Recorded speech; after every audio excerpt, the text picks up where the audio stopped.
नमस्कार मित्रांनो, कमळी मालिकेत आपण पुढील भागांमध्ये असं पाहतो की आज पहिल्यांदाच ऋषीचा संयम तुटणार होता आणि त्या एका क्षणामध्येच घडणार होती एक अशी घटना की जी सगळ्यांच्या आयुष्यात नवं वळण देणार होती आणि ती कशा प्रकारे देणार आहे ते आपल्याला ह्या भागामध्ये बघायला मिळणार आहे। पण त्याआधी जर तुम्ही आमच्या चॅनलला सबस्क्राइब केलं नसेल तर सबस्क्राइब करा आणि व्हिडिओ आवडल्यास लाईक द्यायला विसरू नका। आपण पाहतो की संध्याकाळची वेळ असते आणि अन्नपूर्णा हाऊसमध्ये वातावरण आधीपासूनच तणावपूर्ण असतं। दिवसभर घरामध्ये कुजबूज सुरू असते कारण सगळ्यात सकाळपासूनच कमळीवरती एक मोठा आरोप लावला गेलेला असतो आणि हॉलमध्ये सगळे जमलेले असतात। अन्नपूर्णा, राजन, कामिनी, रागिनी, अनिका आणि एका कोपऱ्यामध्ये शांत उभी असते ती आपली कमळी। तिच्या डोळ्यामध्ये पाणी असतं पण ती स्वतःला सावरून उभी असते। अनिका मात्र संतापाने पेटलेली असते। ती जोरात आवाज चढवत म्हणत असते, आज सगळ्यांसमोर सत्य बाहेर येणार आहे आणि ही कमळी निरागस नाही, ही चोर आहे हे सगळ्यांसमोर मी पुरावानिशी सांगणार आहे। कमळी तिथे दचकते आणि अनिका तू काय बोलतेस असं म्हणते आणि ती म्हणते का मी काहीच केलेलं नाही, ती थरथरत्या आवाजामध्ये म्हणत असते। कामिनी लगेच अनिकाला साथ देते आणि म्हणते, हो आम्हाला सगळे पुरावे मिळालेले आहेत। घरातून गायब झालेले महागडे दागिने आणि तो बॉक्स शेवटच्या कमळीच्या खोलीत दिसला होता आणि क्षणातच सगळ्यांच्या नजरा कमळीवरती खिळतात।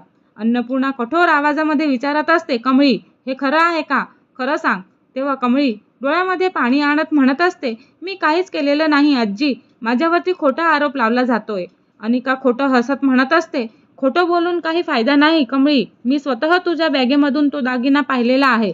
आणि हे ऐकताच कमळीच्या डोळ्यामध्ये धक्का येतो आणि पाणी येतं। तू खोटं बोलतेस ना, ती जोरात म्हणत असते। तेव्हा वातावरण अजूनच तापतं। तेवढ्यातच ऋषी आत येतो आणि त्याच्या चेहऱ्यावरती राग स्पष्ट दिसतच असतो आणि तो म्हणत असतो, इथे काय चाललेलं आहे, तो कठोर आवाजामध्ये विचारतो। अनिका लगेच त्याच्याकडे वळते आणि छान झालं तू आलास ऋष, आता तुलाच कळेल का तुझी आवडती कमळी कशी चोर निघाली। ऋषी कमळीकडे पाहतो आणि तिच्या डोळ्यातून अश्रू वाहत असतात। त्या अश्रूंमध्ये निरागसता स्पष्टच ऋषीला दिसत असते।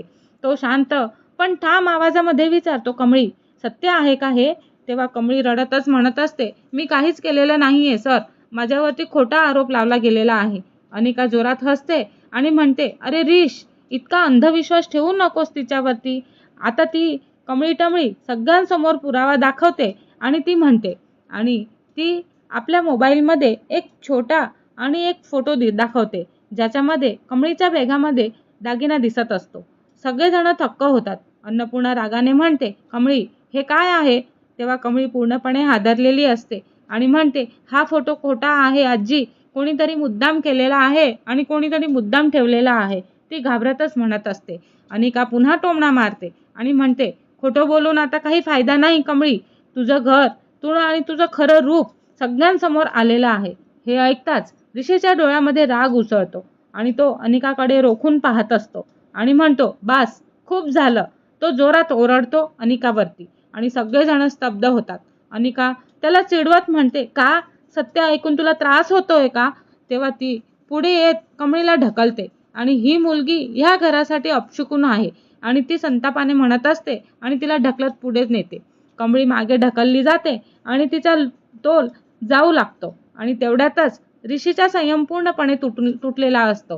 क्षणाचाही विचार न करता धाडकन ऋषी अनिकाच्या कानाखाली एक जोरदार थप्पड मारतो आणि क्षणभर संपूर्ण हॉलमध्ये शांतता पसरते।